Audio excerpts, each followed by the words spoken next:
Okay. Hi, everybody. Great to see so many of you, and hope everyone is well. It's really good to see some North faces. I saw Carol Madison. Carol, are you out on the East Coast Vermont. still? I'm in Vermont. Vermont. Yeah. There you are. Oh, I have 51 today. yeah, Happy birthday. Winter Wow. You said that? a high of 51. Yep. Oh, I thought you said I am 51 today. Oh, no. I wish. Well, it's good to be with folks. I know you're all understand why we're doing this. We're doing a topic that many of you asked for: women in early Christianity. Deliberately framed it as early Christianity because we're not going to look at only what's in the New Testament. We'll begin there, but we'll at times range beyond that. So what I was hoping we might do for the first few minutes is just get a sense from you of how you imagine the lives of women in ancient Greece, Rome, and Israel, say around the time of Jesus. What sort of expectations or assumptions do you bring with you? Don't be shy. I thought Greece, the Grecian women were able to own property and accumulate wealth on their own. I'm not so sure about the Romans, but I think that there were some in Rome that were able to do that too. They were pretty influential, some pretty influential women, but they still didn't have any room in politics or things like that, but they could have a business. Mm-hmm. Mm-hmm. What else? Who else? Thank you, Heidi. I think of them as having very specifically defined roles. You know, there were certain parameters within which women existed. What were some of those roles, Carol?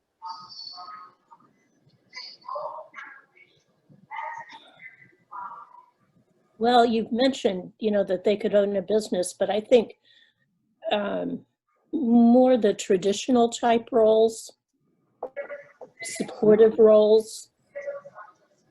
Yeah. You know, running a family, doing for others. Mm-hmm. Mm-hmm. Okay.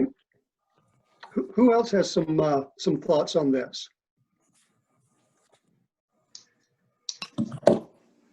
Well, I recall, Perry, from hearing you speak of women in some women early in Paul's experience, they often were wealthy and could afford to do this, as opposed to maybe somebody making curtains or something. So I think money played a part in who was involved in the New Testament of Paul and Peter and those people. Okay, so maybe just brief comment on that. Maybe there's something about this movement we call Christianity that affords some opportunities for women that helps the women and helps the movement. Right. That might be something we can get into. Right. I'm sorry, I heard someone else. Barry? Yeah. You know, it seems to me that this group of women that was with the male disciples in Jesus, and that's repeatedly mentioned, they must have had independent sources of income to be able to support and feed these men. You know what I'm saying? Mm-hmm. I think wealthy women had influence, and it was usually the early house churches. They usually met in a wealthy person's home, and some of those folks seem to have been women. Mm-hmm. Mm-hmm. Yeah, Right. and Women in the first century definitely lacked any significant rights that, and were primarily confined to being wives and mothers. But some of them, particularly some of the empresses of the Roman Empire, had quite a bit of influence. mhm. Yeah, those house churches were very important in the development and success of the Christ movements. And hopefully we can get into that a little bit more as we move along in this. Well, let's mute most people here, unless there was someone wanted to get in on this little discussion. So I'm gonna mute you, but you guys will have the ability to unmute yourself. Yeah, So you don't have to have permission. So if you have a question, just feel free.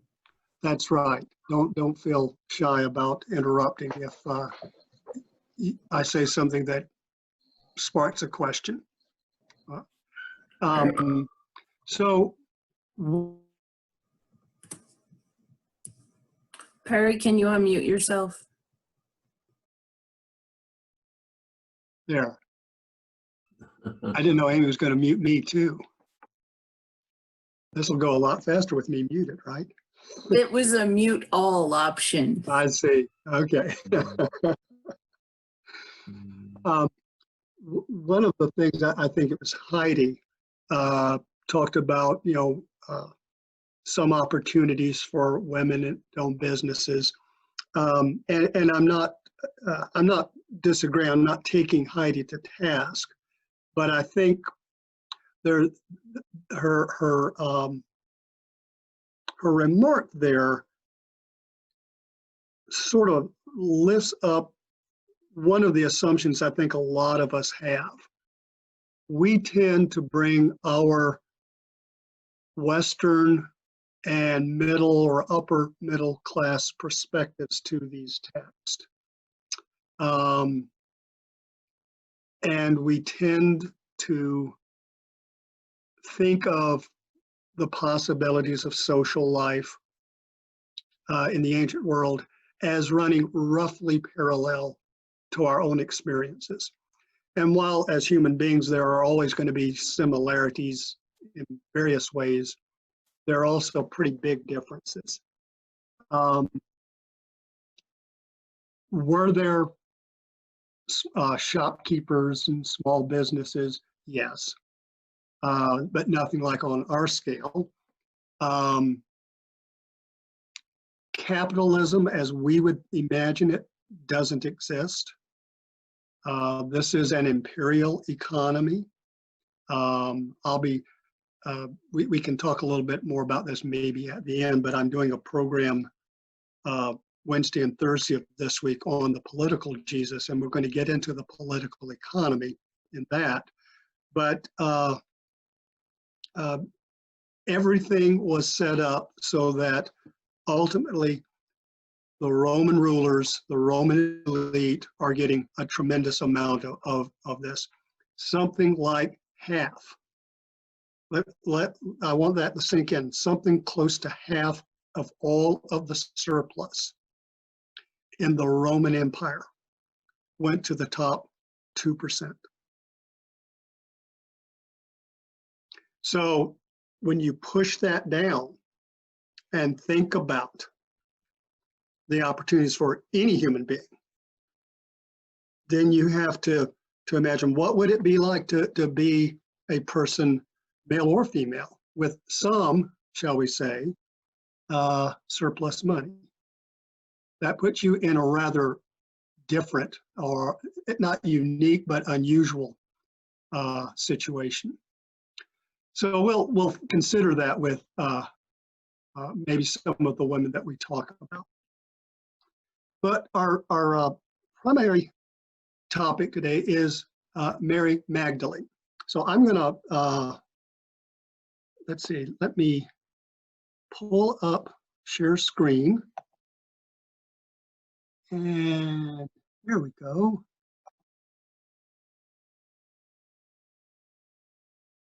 see now.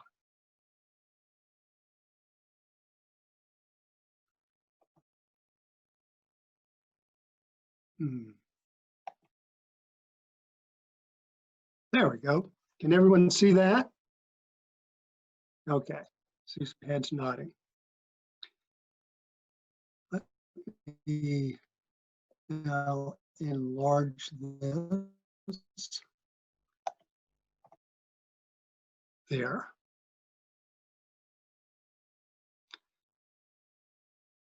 So I gave you a list of the biblical references to Mary of Magdala. And I'm not going to read all of this to you, but we're going to just do a sort of quick overview.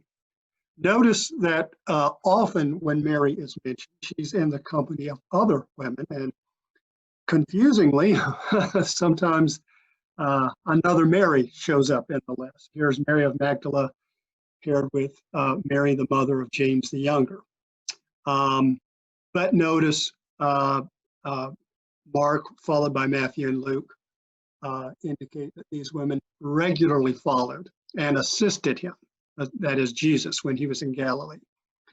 And I think that's one of the things that Liz was referring to.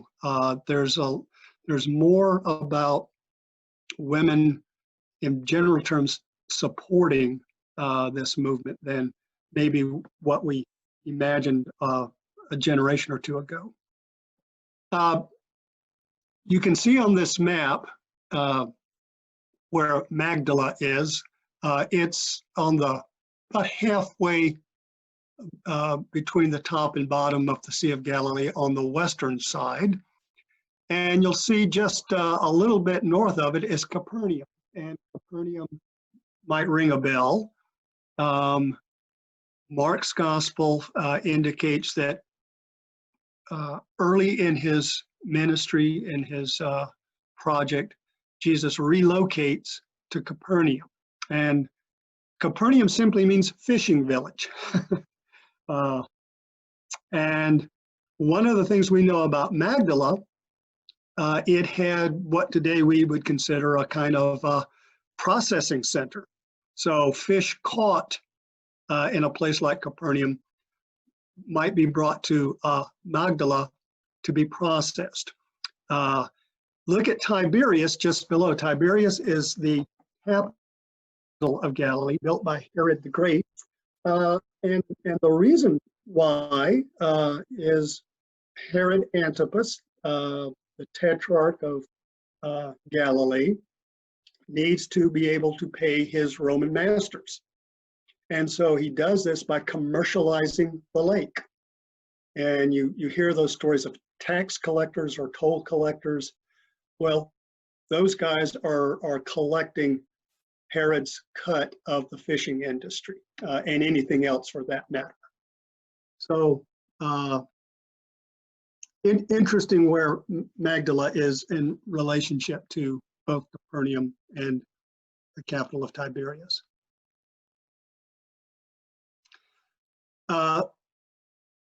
The next time we hear about Mary in Mark's gospel is at the crucifixion. And so there are the two Marys again, Mary of Magdala, and in this case, Mary, the mother of Joses, where Jesus had been laid to rest. And then they go the next day and are looking for the tomb to anoint the body. And we've talked about this before. Mark has this odd ending, the original ending, where they are met by a young man who tells them that Jesus isn't there, he's been raised from the dead, and go tell the disciples. But the women run from the tomb and don't tell anyone because they're just terrified. And that's where Mark originally ends. Matthew's gospel picks it up at that point and tries to improve on the ending. There, Mary and the two Marys run from the tomb and run into Jesus and then have a brief encounter with the risen Jesus. Now, Luke has this one very interesting little tidbit that's unique, although it's kind of in line with that comment in Mark that Mary and the other women assisted Jesus and his movement. Here, I highlighted it.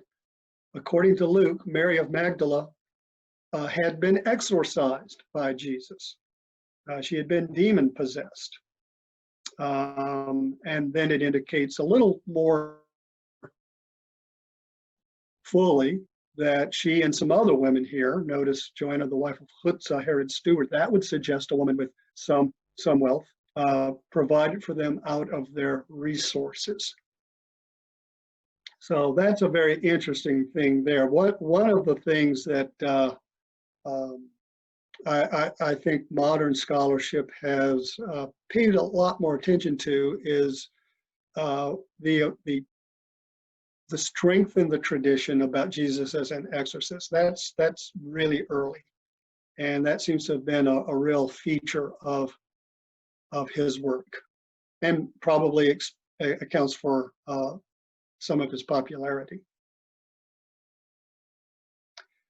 Notice Luke, after being told by the angel that Jesus wasn't there, we're told that the women, including Mary, dutifully report to the apostles, but the apostles refused to believe them because it didn't make sense to them. There's this longer ending to Mark's gospel. We've talked a little bit about this. This is added in the manuscript tradition. It looks like a kind of compilation of material from Luke's gospel. And so I think it doesn't really add anything new. But the Gospel of John has probably the most compelling scene involving Mary. It's too long to read all of it, but she gets to the tomb in John's Gospel in chapter 20, excuse me, and finds it empty, and she's so upset. She goes to the disciples, and Peter and the so-called beloved disciple, he's never named, run to the tomb, find it empty, and walk away shaking their heads. What does this mean? And this is where now the scene that I've put up here picks up. And she's quite distraught. And while she's talking to a couple of heavenly messengers, angels, Jesus appears to her. Lady, why are you crying? Who is it you're looking for? And she mistakes him for the gardener and asks where he has moved the body. And when he mentions her name, she apparently recognizes Jesus, calls him Rabbi, and tries to grab him. But he says, don't do that. I haven't yet ascended. Go tell my brothers, I'm going to my Father and your Father. And Mary goes and reports to the disciples, I've seen the Master, and relates everything he had told her. So that's really the extent of what we've got in the canonical Gospels. So she's from Magdala. It's also in some sources called Tarichaea. She had suffered from demon possessions, but been exorcised by Jesus.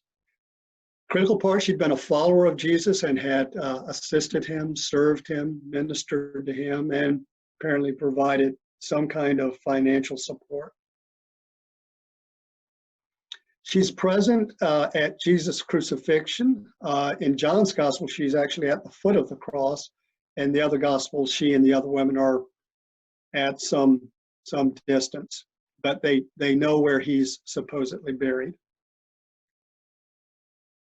The third point, they find the tomb empty and they are told by sometimes one man or two men, angels presumably, that Jesus has been raised and they should go tell the others.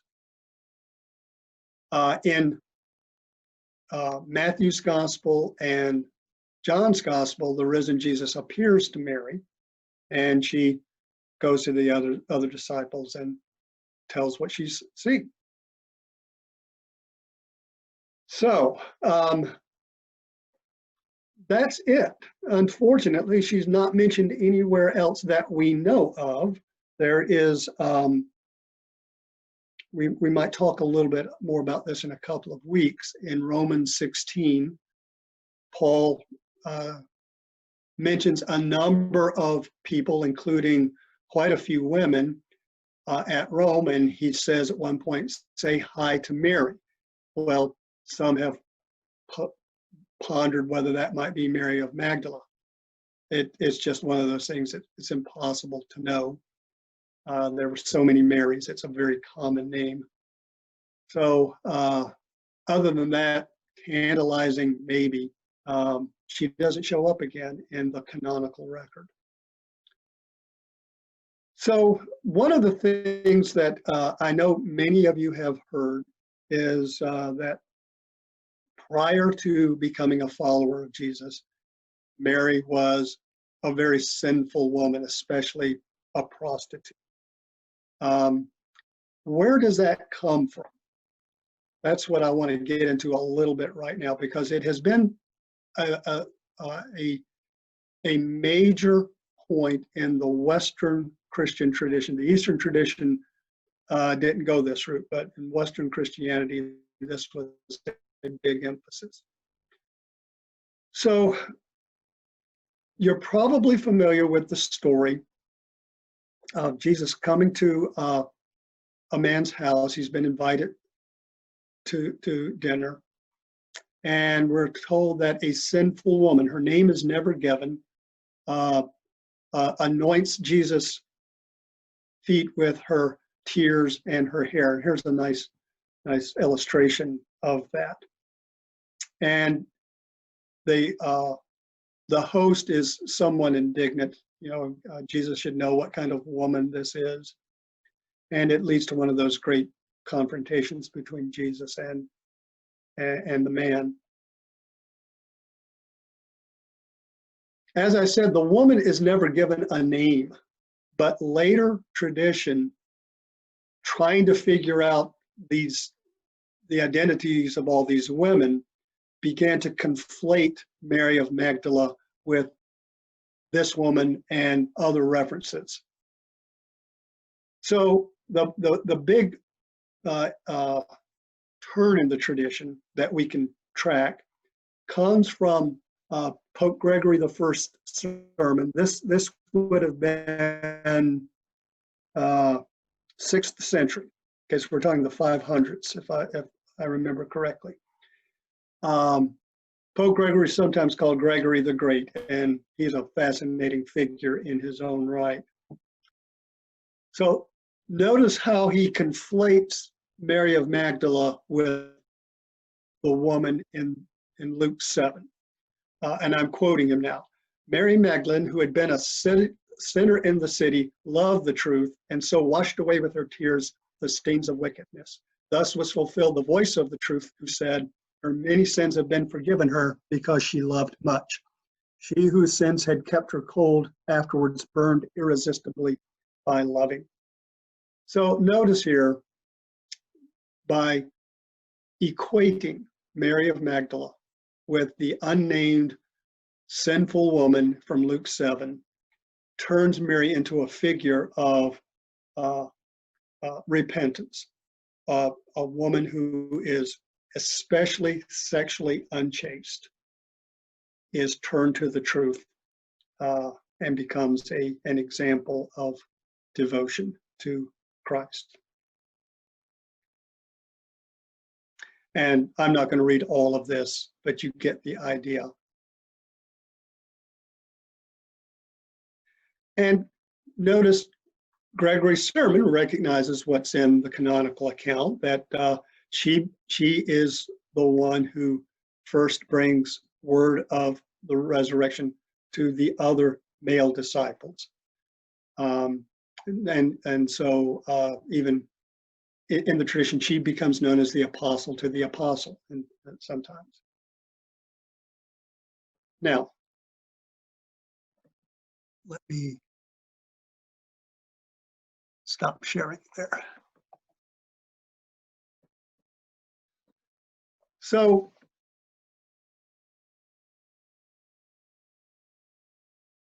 let's pause at this point. Let's unmute folks. I want to bring you back in.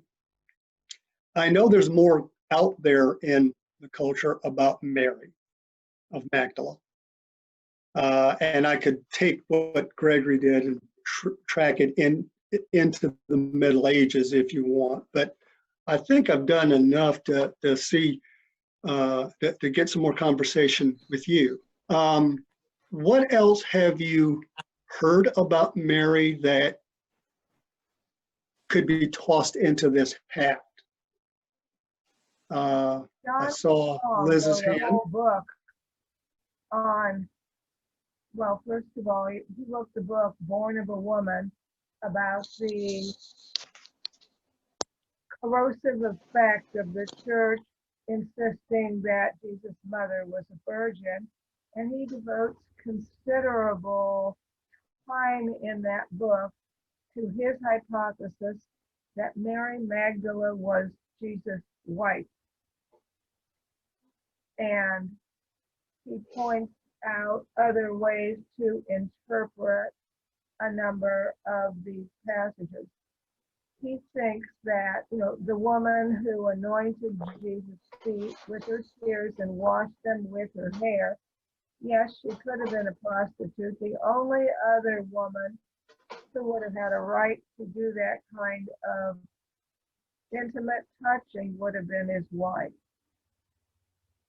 Spong also points out that each time the group of women who are identified as supporting Jesus is mentioned, Mary Magdala is always given prominence by being mentioned first, which she would be if she were his wife. Spong thinks that the marriage at Cana in Galilee was Jesus' marriage, and that's why the caterer came to his mother when they were running out of wine. The church has never been able to completely suppress the hint that there was scandal and or a romantic connection between Mary of Magdala and Jesus. Strong with and reinterprets a lot of passages that could be seen as supporting the idea that Jesus was married to Mary. Mary of Magdala was viewed as an apostle for at least the first 200 or 300 years of church history, because she encountered the risen Christ and was commissioned to tell the story of his resurrection. That made her an apostle. But she was seen as an apostle. But then when it became convenient for the church to suppress female authority, she got smeared. And Pope Gregory is one example of that. So she was Thanks, Liz. What's that author's name again? What's that author's name again? Spong, John Sheldon. Oh, Bishop Spong. Do you remember when he came to North and preached? It's been a long time, yeah. Yeah, well, he started his sermon with this statement. I believe that Jesus was married and Mary Magdalene was his wife. That's how he started his sermon, and then he paused, and you could have heard a pin drop in the packed North Church sanctuary. And he developed his arguments in his book, Born of a Woman. I think it's the theologian Elizabeth Schussler Fiorenza, who talks about the evidence that Mary of Magdala was viewed as an apostle by the early church. Fiorenza wrote a book called In Memory of Her, and develops that thesis. I'll shut up now. Oh, no, that's all right. I had Bishop- to get, Go ahead. excuse me.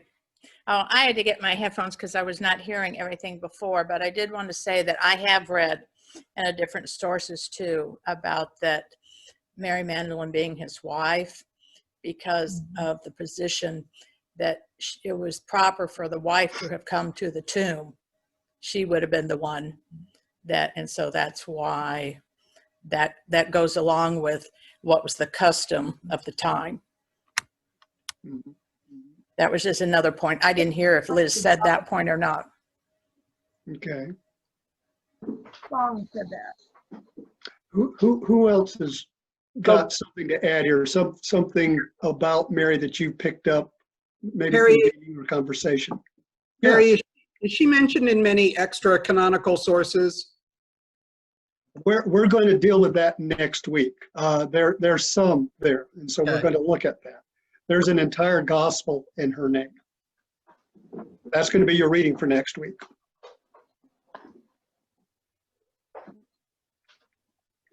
Excuse me. Anyone else want to add to what we've already got out there? Well, let me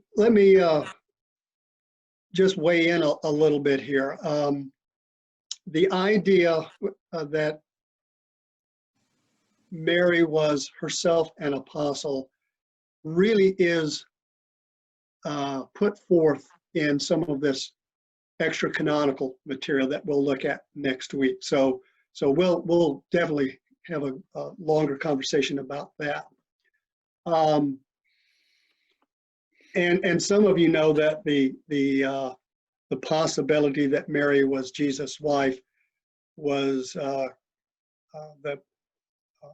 part of the plot of Dan Brown's The Da Vinci Code. I was talking, this is way back in the early 2000s, but a colleague of mine who wrote a book on the Gospel of Mary confided to several of us. Thank goodness for Dan Brown's book, because it created a huge interest in the popular culture on all things Mary of Magdala. That book sold very well, which ordinarily you wouldn't expect such an academic book to sell like that. Bishop Spong is one of these really interesting figures. He's been a good friend of Westar in many respects. He himself will tell you, I'm not a scholar, I'm a popularizer. I don't know of any scholar who has ever been convinced that Mary was the wife of Jesus. That there's so many perhaps suppositions and such. It's not a strong case at all. But one of the things we see, particularly in John's Gospel and in Luke's tradition, is that she's a prominent figure in the circle of Jesus. One of the things I think we have to recognize as somewhat unusual, maybe even resistant or resistive to the usual norms, Jesus apparently traveled around with men and women. We aren't sure, how often, if that was an every day or every week sort of thing. But unless, people are going to, say, Jerusalem on pilgrimage, or you're going to market, mixed groups of men and women going about from town to town is a little unusual if they're not family. So there might, it's pretty clear to me anyway that the 12 men are a metaphor, symbol for the tribes of Israel. So as this group travels around, they're modeling what Israel can be. And I think the women there are important to stake out their role in the people of Israel.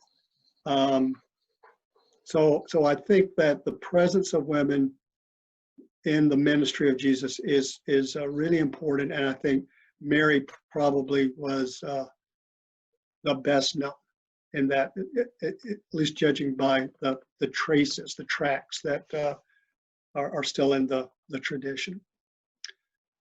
One of the things that I think the medieval tradition begun with Gregory does is, Liz used the word smear. And I think that's right, that's the effect. The Middle Ages are so fixated on sexual sins that a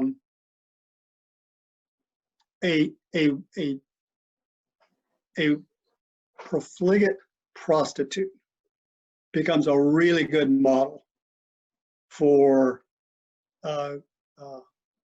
painting the picture of the kind of person that really needs the Christian gospel as the medieval church is understanding it. So it dates from the 13th century, but the elements of this are probably older. Mary is not just a prostitute. She is so wanton that she is known to the townsfolk simply as the sinner. She's just that bad. But then once she becomes a follower, she becomes a model of the ascetic impulse in Christianity. But the most interesting part of this tradition is she and some other Christians get sort of kidnapped by enemies of Christians, put on a ship, and they're set loose to hopefully die at sea, but they're miraculously washed ashore in France near what now would be Marseille. And she converts the local people to Christianity and then retires to a cave where she lives an ascetic life. And what's so fun about this part of the legend, she doesn't eat or drink anything for 30 years.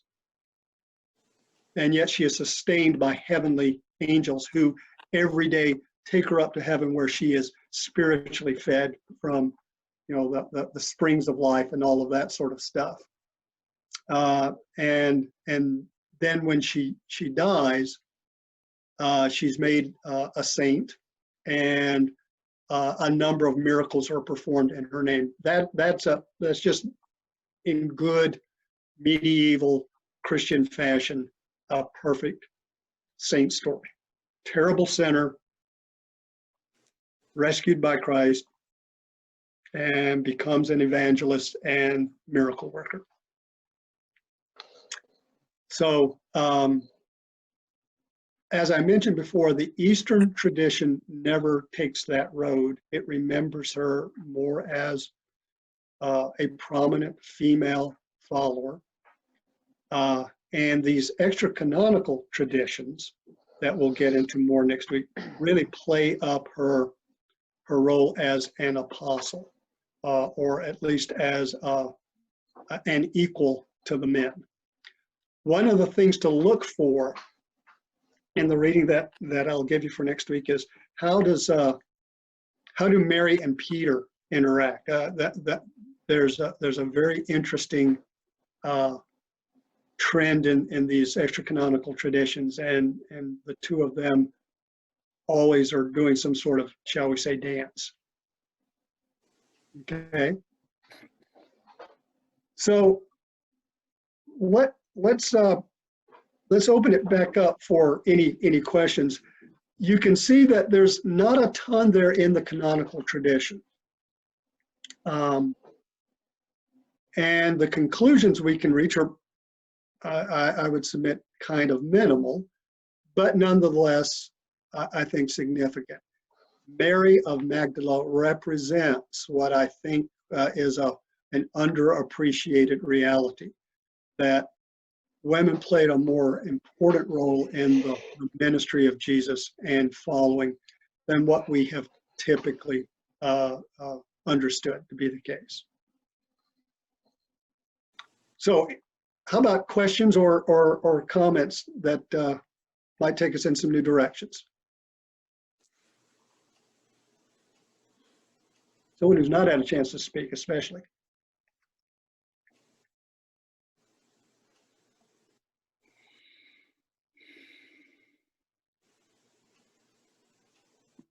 Hey, Perry.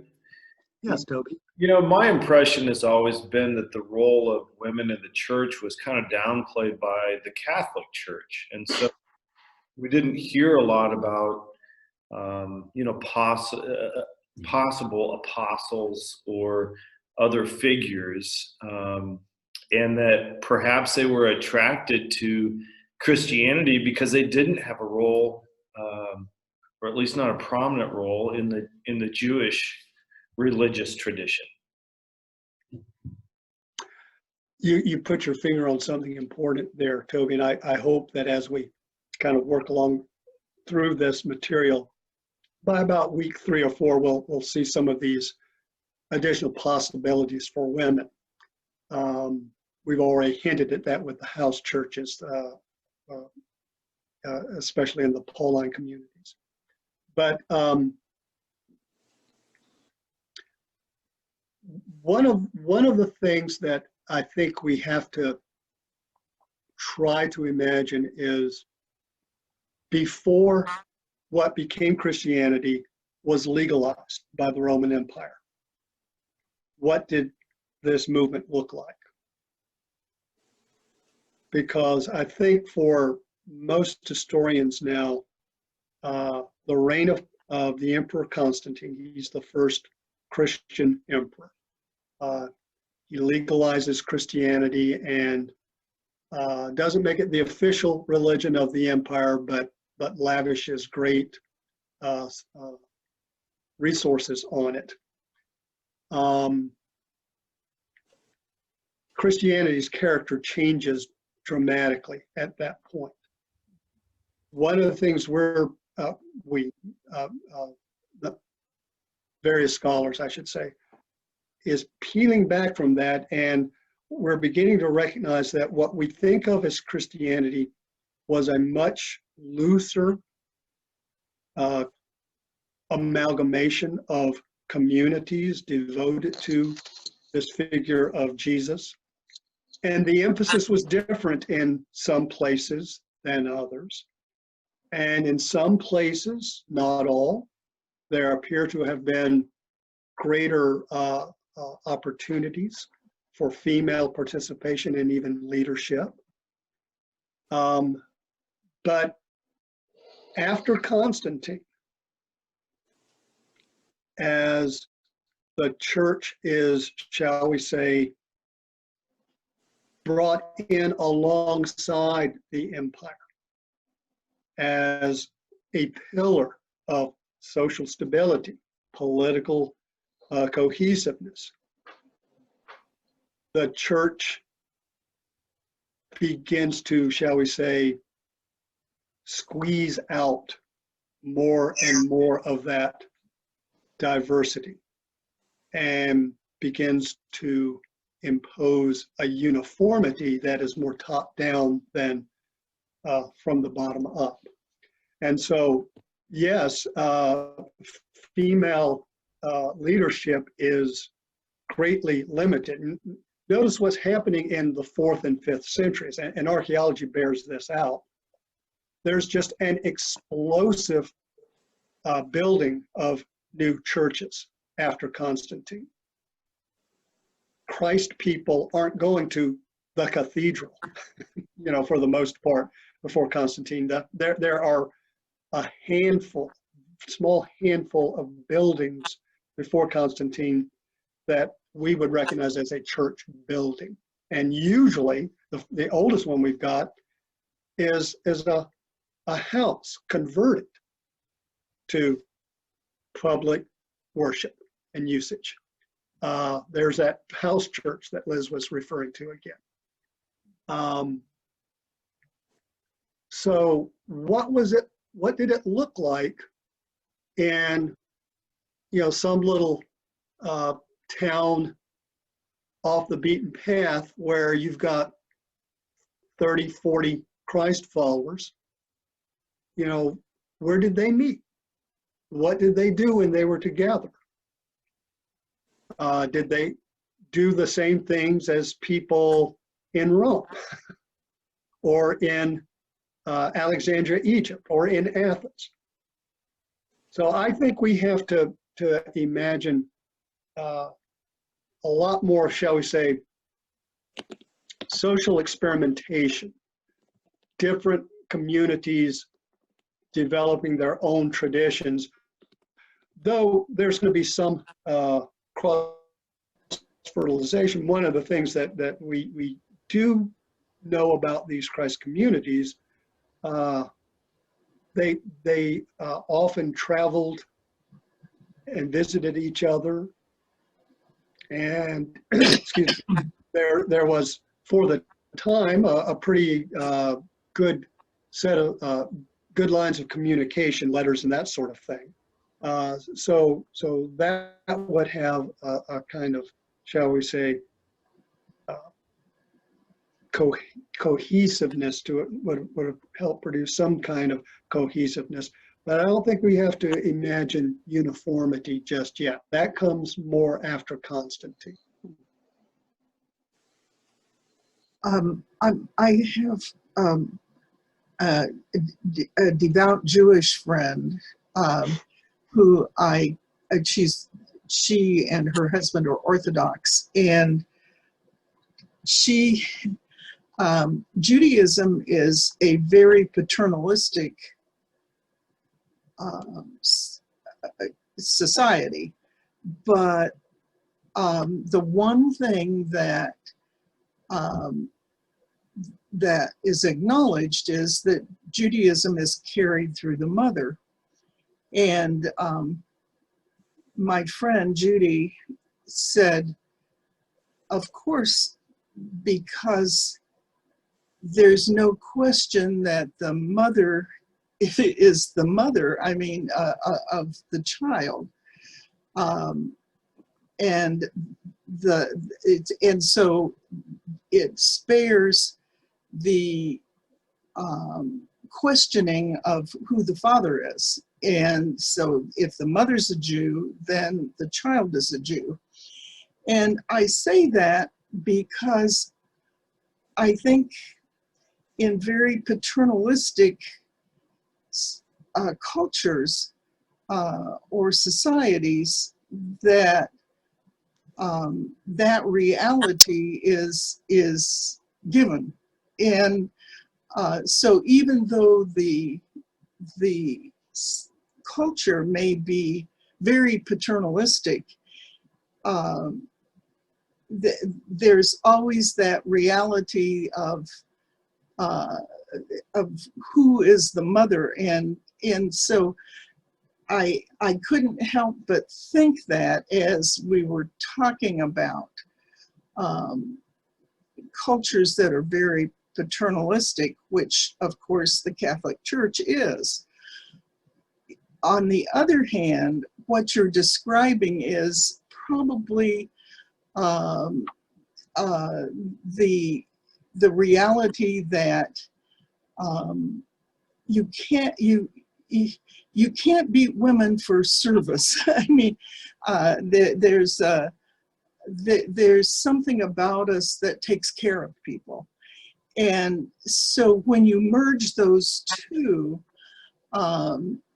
it makes perfect sense to me, at least, and that even though you have a very paternalistic culture, as the Roman Catholic Church certainly is, there's that reality that women traditionally take care of other people. And so that's interested me for a long time. And I am of an age where I can remember how it used to be, and women were pretty much chattel. I mean, legally chattel. You couldn't own, unless you were very wealthy and inherited it, you didn't, you were successful because either your husband or your children, your sons, were successful. So so it kind of hangs together. What you're saying makes perfect sense to me. And I don't know that I have a question about it, but maybe a comment that you would respond to on that score. Well, thanks, Joan. I'll just briefly mention that the Greek, the Roman, and the Jewish cultures of that time were patriarchal. It's just, the social landscape. And so whether we're talking about female followers of Christ or women in Roman society or Jewish society,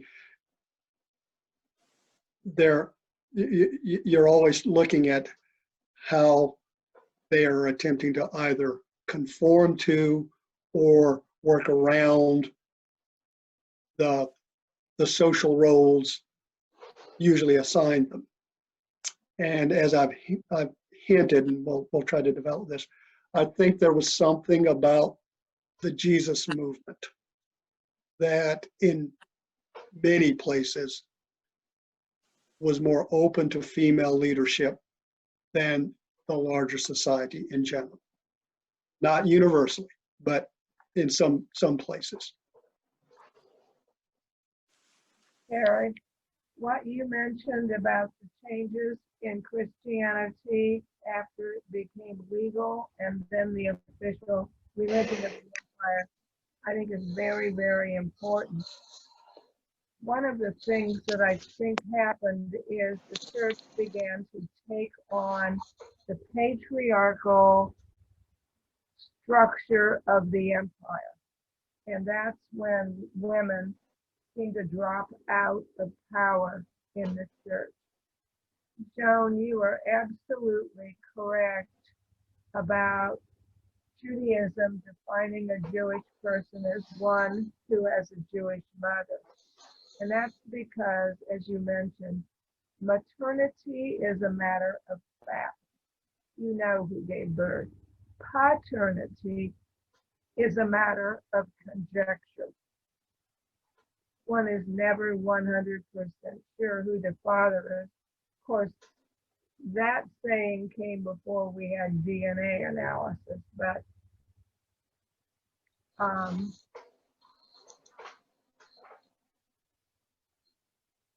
anyway, Okay. I think, when the church became legal, a lot of half pagans flooded into it because now it was the emperor's religion. So of course you'd want to be in the same religion as the emperor, it's just politically smart. And that led to folks feeling like Christianity no longer really was something that had a cost. So they retired to the desert and gave it a cost in their extreme asceticism as hermits. And they began to, put down and revile anything that was physically pleasurable, including sex. And women were equated with sexual temptation by the men who were writing the theologies. So women lost out. There's just so much that changes with the empire and the church coming together. I'll mention it again later in our study in a couple of weeks, but the end of October, my friend and colleague Ali Katous is doing a Westar program. She is a really wonderful student of early Christian iconography. And she's making the case that there's in some of the early artwork going from the 4th to 7th centuries, some artwork of a tradition of female priest that has been ignored and or suppressed.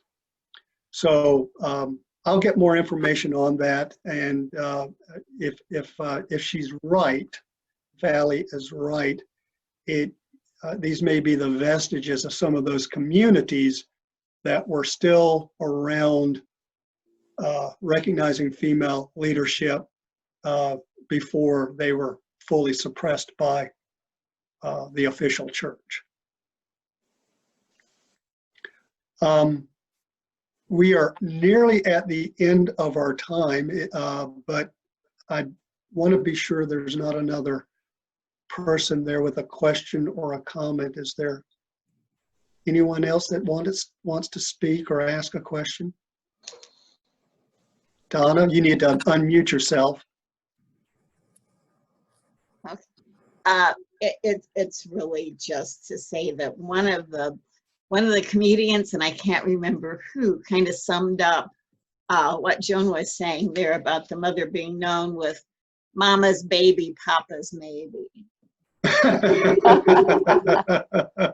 can't remember which one that coined that, but it's one easy way to remember that. Yes, yes. Well, it's always nice when you can go out on a chuckle or a laugh. So thank you, Donna. My contribution. Yeah. Thank you. Yeah.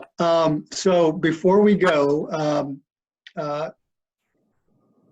Amy, did you send out that email about the political Jesus? I did. Yeah. I sent it to NorthNet, and but I'll let you speak to that.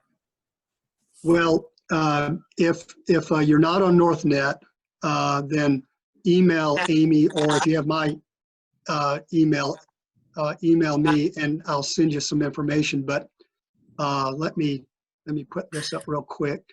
You know what, Perry? I can send it out to the whole group again. That would be, yeah. Address. That would be very nice. But